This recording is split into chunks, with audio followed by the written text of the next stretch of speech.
Well, happy Wednesday, everybody.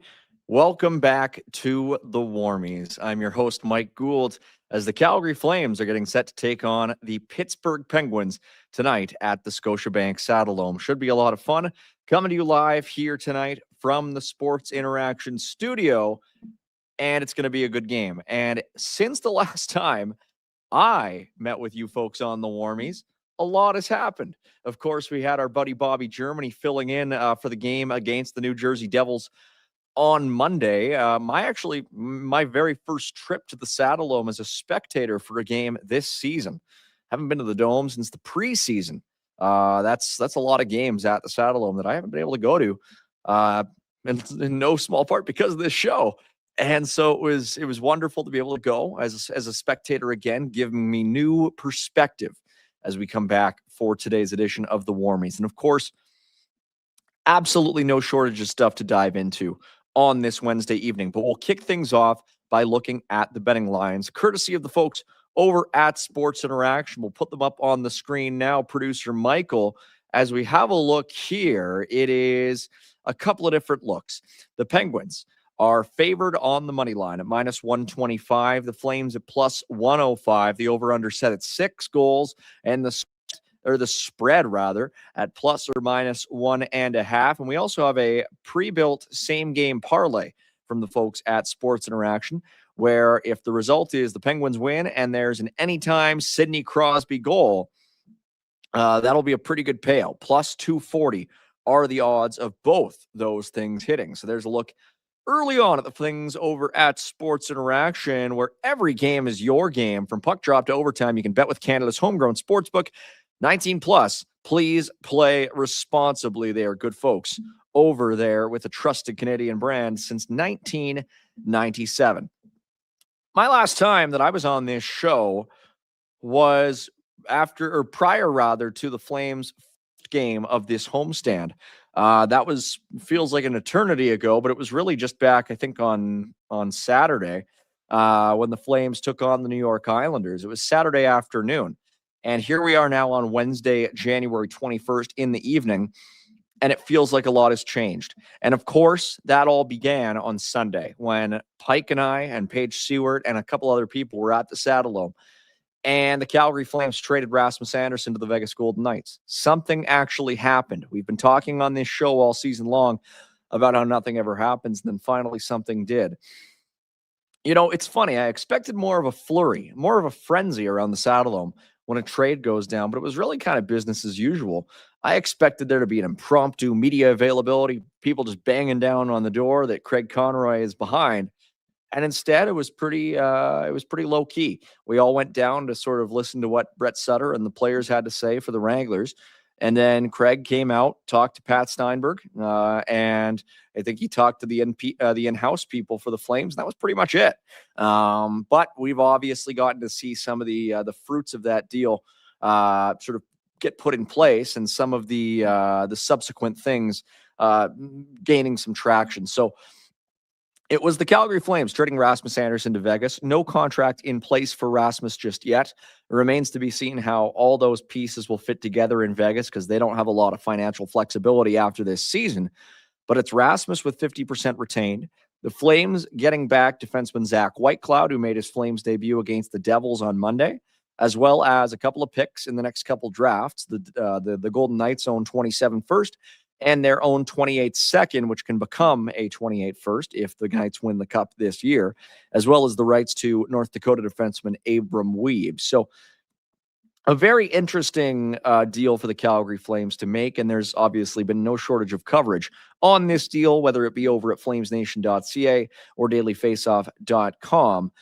There's lots to talk about with the Calgary Flames, but what it's created in the short term is not only a new-look defensive group, which we'll put up on the screen here now.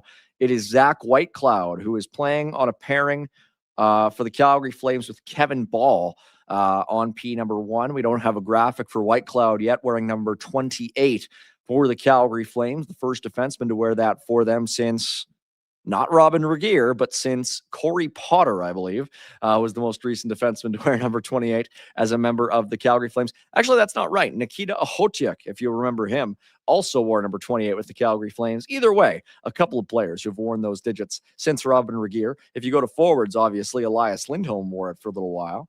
Then there's Yan Kuznetsov and Mackenzie Weegar on the second pair, and Joel Hanley and Hunter Brustevich on P number 3 for the Calgary Flames. So that changes things up a little bit on the defensive side of things for Calgary, obviously. The interesting thing is how Zach Whitecloud is an asset for the Calgary Flames moving forward. I am really curious to see how things shake out, because this is the type of player who, when he's in Vegas, he's not available. He's a piece that they need, except when they're using him to get an upgrade. Vegas was not going to sell a guy like Zach Whitecloud as a selling deal, as a piece for other contenders to acquire. It sort of reminds me of when a guy like Logan Stankoven goes from Dallas to Carolina.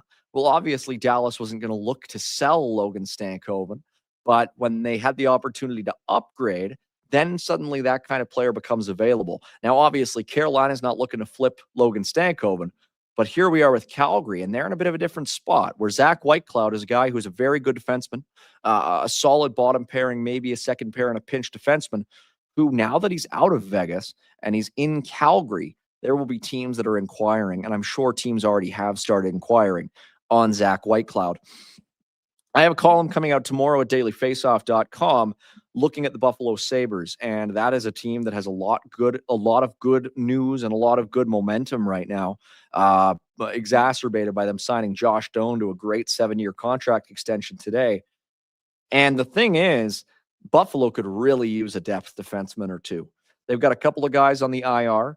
Right now, they are leaning heavily on Owen Power and Rasmus Dahlin and Bowen Byram and Matthias Samuelsson as their top 4. And their bottom pairing in their last game, which was a win for them, was Zach Metza and Jacob Bryson. And that, to me, is a team that if they want to make some noise and make the playoffs and maybe even do some damage in the playoffs, they absolutely need, in my opinion, a player like a Zach Whitecloud, or even a Braden Pahal, or even a Joel Hanley. And the Calgary Flames have those kinds of players in spades. And of course, Buffalo's not the only potential suitor, I think. I think there's a lot of teams out there, but the more that I see Buffalo winning games, that's a team that I think is uniquely positioned to be a buyer. So we saw all that. As it stands, the Calgary Flames are guaranteed, as right now, to make multiple first-round picks in 4 consecutive drafts, with the possibility of it being 5. That is uncharted territory for this team. They just have never done that. This is not something we've come to expect from the Calgary Flames. But what we are looking at now is more coming out from the Flames and more coming out around the Calgary Flames as it pertains to future possible trades.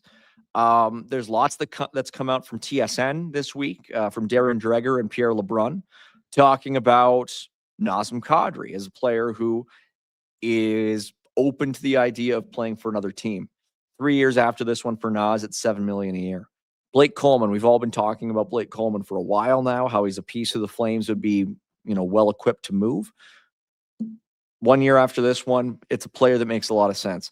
But you even go to Ryan Lomberg as a player who they can move. There's so many options for them.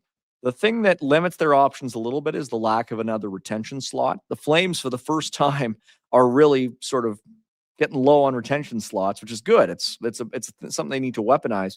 They only have 1 retention slot left. They've used ones on Andersson and Markstrom already. Now, the good thing is both those retention slots are lifted after this season, so they'll go back to having 3 next year. If the Flames do, say, retain on Blake Coleman, that retention slot is used this year and next year. So just something to consider, but there's lots of balls in the air. And I think the Calgary Flames are in a really interesting position as they move forward here towards the Olympics and as they move forward towards the trade deadline in early March. So lots of stuff to talk about. And I agree with you, Jux JC. I agree with a lot of folks in the comments. Trading Kadri makes a lot of sense. It really makes a lot of sense. And he is a player who thrives in environments where he can play with passion. And there's not really a lot of passion to go around in Calgary right now. This is a team that's playing out the string.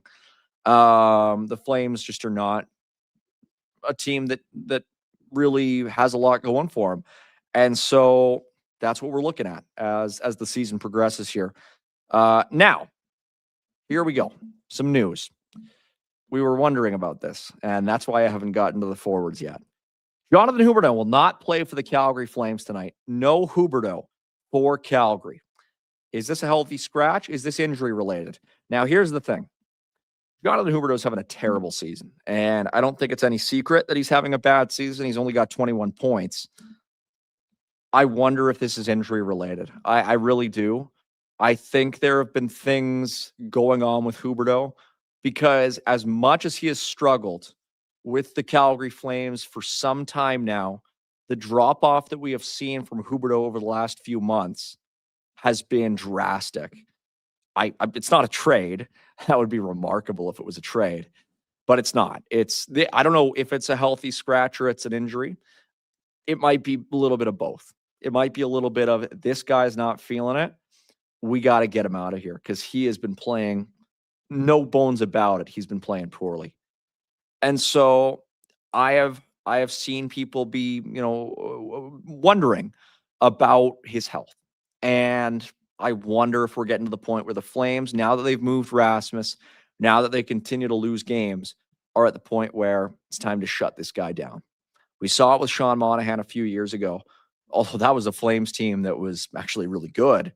But they got to a point where it was, no, this has gone on too long. So there is the big bombshell coming out tonight for the Calgary Flames. No Jonathan Huberdeau tonight. So we won't even bother with the daily face-off graphic. I'm just going to read you off the lineups, courtesy, I believe, of Derek Wills, who is posting these. It looks like it'll be Yegor Sharangovich with Backlund and Coronado. That's a line that we've come to expect for the Calgary Flames. Connor Zary with Matvei Gridin and Nazem Kadri. So Kadri between those two. Farabee with Morgan Frost and Martin Pospisil. Martin Pospisil is back in the lineup for the Calgary Flames tonight. His first game of the season. He missed the first 49 while dealing with a concussion that he sustained in the preseason. So Marty Pospisil coming back into play on line number 3. And so we expected Justin Kirkland out for the Calgary Flames tonight, but he will be back in between Ryan Lomberg and Adam Klapka. And the defense is what we came to expect for the Calgary Flames tonight. So Jonathan Huberdeau, isn't that something? And I'm sure there'll be some news to come on that front as to what exactly the specifics are. But my gut feeling is that this might be the start of something that goes on for a little while. Because clearly with Huberdeau, it has not been working. And I'm sure there are a variety of reasons for that. And yeah, that's pretty much all I've got at this point. I'm very curious. I was wondering if we would see this at some point, and now it's here. So that is the situation for the Calgary Flames in tonight's game. Dustin Wolf will get the start for Calgary after Devin Cooley lost to the Devils. Should have beaten the Devils, quite frankly, with the way that he played. But it's Dustin Wolf between the pipes tonight. He is 15-19-2 with the Flames this season, along with a .900 save percentage and 2 shutouts. He almost scored a goal as well, if you'll recall, the other night. But there you go. So some big news for Calgary today. Let's move on to the Pittsburgh Penguins side of things, and we can always get back to Huberdeau later on. More Huberdeau chat if you want. If you really want to get your comments on the show, folks, you remember, put your super chats in there. The proceeds go to the Youth Centers of Calgary.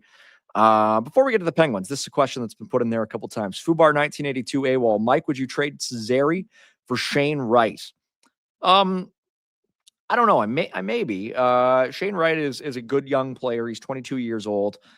Sort of similar numbers to Zary this year. He had a better year last year than Zary for sure. He had 44 points in 79 games, including 19 goals. A player who Seattle can't seem to figure out what to do with in a certain sense. They have Chandler Stevenson playing ahead of him for some reason in their top 6. It's kind of a weird one though. I mean, Wright was always a bit of a vanilla player. And again, Mr. Public Pain, just don't bring down the temperature a little bit, but I don't know if I necessarily see the impetus for Seattle to do that. I agree. But yeah, it has not been what we've expected. He's always been a bit more of a vanilla player to me. Sort of a similar pedigree prospect to me as like a Ryan Nugent-Hopkins type. I think it is a situation where maybe Seattle ends up moving him for a draft pick or something. Sort of the reverse of what we saw last year. It's funny, Seattle gets Capo Caco in a similar type deal, and now they may be looking at trading Shane Wright. We've seen the rumors coming out in a similar type deal as well. Yeah, so it's an interesting thought, but I don't know. It kind of feels like to me more of what Calgary already has in a certain respect. So I wouldn't be clamoring for it, but if it happens, if Calgary does end up getting Shane Wright, I wouldn't object to it. I just don't know if there's another level there per se. I think if he was on a good team, then maybe, but if he was on Calgary trying to fend for himself, be a building block, I think he'd really struggle, quite frankly. So I don't know. It's an interesting one, though, for sure. Let's go to the Pittsburgh Penguins side of things. Let's look at their forward lines tonight. Some very good players, as we've come to expect from Pittsburgh over the years. Maybe not the greatest team, but Sid Crosby and Evgeny Malkin still very much pulling their weight. Ricky Rakell and Brian Rust, both in the lineup for the Penguins with Sid Crosby on that top line. Malkin with Tommy Novak, that's been a pretty consistent little duo on their second line this year, along with Igor Chinnikov, not Igor Chinnikov, who came over from the Columbus Blue Jackets earlier this season on that line as well. 18-year-old Ben Kindle centering the Penguins' third line, Justin Brazeau and Anthony Mantha, a couple of big wingers on either side of him, and Blake Lizotte, who recently re-signed a contract extension with Pittsburgh on the fourth line with Connor Dewar and Noel Achari. Now, the interesting thing for Pittsburgh is their defense. We'll have a look at this one because we're not sure if he's going to play tonight, but Ilya Solovyov, just acquired by the Penguins from the Colorado Avalanche. Solovyov acquired in exchange for Valtteri Puustinen and a 7th-round draft pick. Solovyov had appeared in, I think, 13 or 14 games for the Avalanche to start this year. And now he ends up in Pittsburgh, where he might get some playing time for the Pens.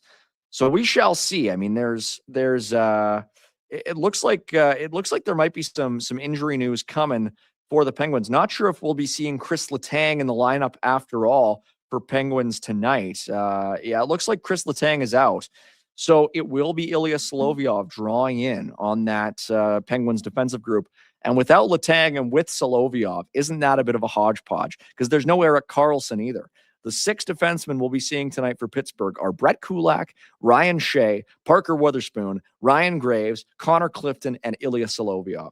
And yes, for those asking, Parker Wotherspoon is Tyler's brother. So that's the defensive group for a team that is in the Eastern Conference playoff picture, which really, to me, underscores that the Flames have an opportunity here to trade some guys on defense. Because if you're looking at Joel Hanley and Zach Whitecloud and Braden Pahal as trade pieces potentially for this Flames team, I mean, those are all better players than half those Penguins defensemen. And no offense to those guys, but, it is, to me, like, it is crazy that the Flames are in a spot where they're at, being near the bottom of the standings. And yet they have a guy like Braden Pahal, who I really like, and I think is very solid. Even if he has a couple of gaffes every now and then, he's a very solid player.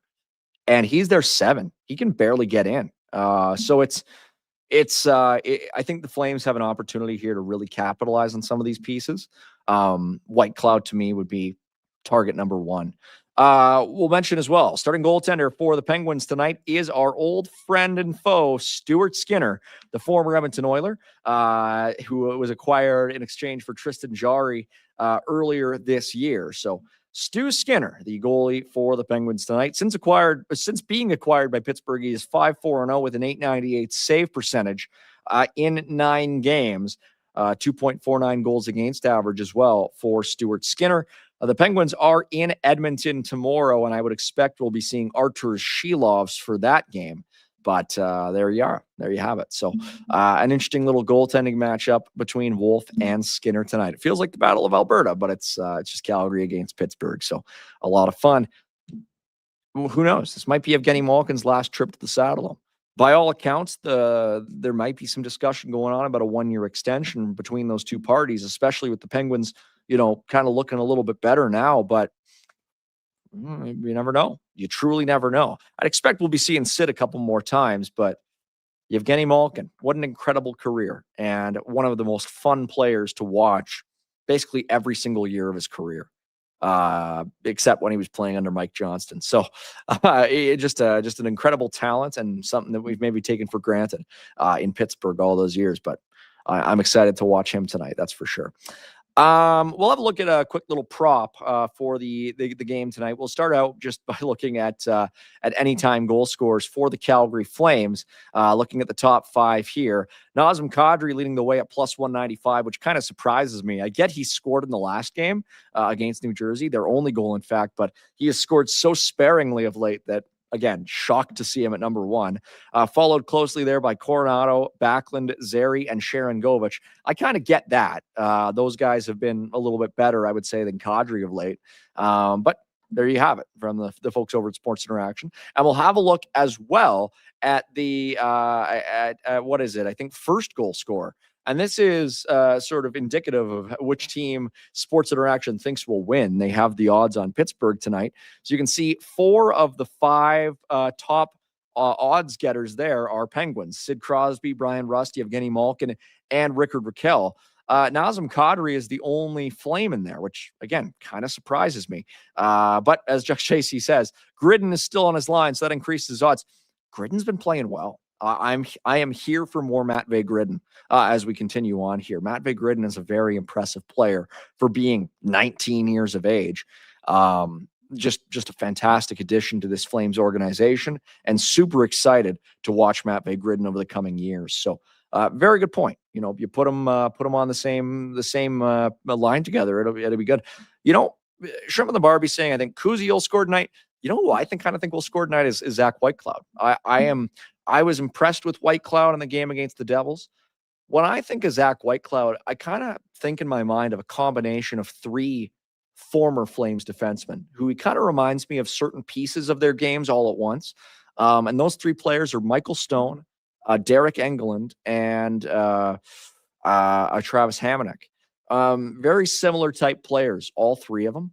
Obviously, he doesn't have the same hard shot as Michael Stone does. He's maybe not quite as solid defensively, not even solid defensively, but just capable of playing maybe the minutes that Travis Hamonic did when he was in Calgary, at least. And he's a little younger than Derek Engelland was when he got to Calgary. But I think just sort of a combination of all those attributes, makes him a really interesting bottom pairing defenseman for, a contender as we move forward here. I mean, I look at what Derek Engelland did when he went from Calgary to Vegas in his first year there, and he was, they wouldn't have made the Stanley Cup final that year without him. So yeah, just a really interesting defenseman, and I see sort of a combination of those 3 attributes as well. Not to mention Stone and Hamonic, both Manitoba boys as well. So, I've been a fan of Whiteclouds for a while. He was actually technically an original Golden Misfit. He played his first NHL game for the Knights in 2018, and now here he is in Calgary all these years later. So, super fun guy to listen here talk. I was a huge fan of his interviews after the game the other night. I thought he was hilarious, and I think he might score tonight. So we shall see. This is before we go, those odds brought to you by the good folks over at Sports Interaction. Once again, it is a trusted Canadian brand since 1997 that brings you closer to the action with real-time betting. You can bet while the action unfolds. They've got extensive betting options with 100+ markets per game, including player props, futures, and more. So get on the action with parlay boosts, live betting, and easy deposits and payouts. Bet now at sportsinteraction.com/FlamesNation. 19+. Please play responsibly. So this is some news that came out today, sort of related to the Calgary Flames in a certain sense, but more so related to the Quinnipiac Bobcats and their star forward, who just so happens to be a Calgary Flames prospect. The cool thing, though, is that he is 3rd in the nation in points among NCAA players. And he is doing that while being an 18-year-old who was expected to be in the USHL this year. Would have been in the USHL this year had he not been drafted by the Flames, most likely. But when he was drafted by the Flames, they said, no, you have to go from the USHL to the NCAA. We want to see you take some steps. We want to see you be challenged. And that is exactly what Ethan Wyttenbach has done. He has been challenged, and he has risen to those challenges. He has overcome pretty much everything that's been thrown this way. And now Ethan Wyttenbach has been named to the long list as a finalist for the Hobey Baker Award in his very first collegiate season. He's 18 years old. He is a freshman. You know, we sometimes see freshmen get nominated for the Hobey, but they're 19, they're 20, they're 21. It takes a really special player to be nominated for the Hobey Baker Award when he is 18 years of age. We don't see that very often. If you look at the track record of guys who are, producing at this rate, the rate that Ethan Wyttenbach has been producing at in his first NCAA season at Quinnipiac, he has 33 points in 24 games. The guys who produce at that level at age 18 in the NCAA almost invariably turn out to be star players in the National Hockey League. You look at the two guys who are directly ahead of them on the list of guys of the last 25 years who have produced at that level in their first draft, post-draft season. We're looking at guys like Clayton Keller. We're looking at guys like Brock Besser. We are looking at some truly special players. And the crazy thing is, obviously, Wyttenbach's playing at Quinnipiac, which is a good school. They won the NCAA national championship 2 or 3 years ago. They do play in a slightly weaker conference.